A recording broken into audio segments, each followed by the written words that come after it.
আজকে এই মামলার স্টেজ ছিল, সেক্ষেত্রে আমাদের ফৌজদারি ব্যবস্থায় অপরাধের বিচার কার্য সম্পূর্ণ করার জন্য আয় এবং বিপুলকে আগে একটা স্টেজ থাকে পরীক্ষাবাদ তারা করতে এই পরীক্ষাটা সম্পন্ন হয়েছে। আগামীকালকে এই মামলা ভাই একটা ছোট্ট প্রশ্ন, এই যে তার ছেলে কথা বলে অনুকম্প নিয়ে আদালতে ক্ষমা চেয়েছেন কিনা মূল আটক করে জানা তিনি বলেন আমার একটা মামলা তো আমাকে ক্ষমা করে আরেকজনের সন্তানকে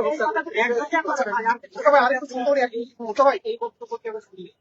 আচ্ছা, একটা বিষয় হচ্ছে যে আসলে কিন্তু ডলারের কথা বলছে, ক্ষমা করে আপনি তো তখন সাথে কিছু বলছেন। আসামি আদালত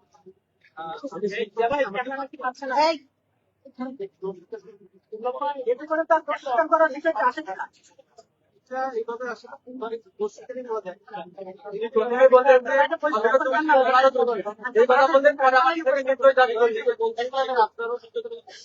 আমি করেছেন, আমি আপনাকে বুঝিয়ে বললে আমাদের আমি যেটা বলা এটা বলেছি, আপনারা যা শুনছেন আপনারা সব আমি হচ্ছিলাম আপনি কি শুনেছেন সেটাই বলেন, আপনারা যা শুনছেন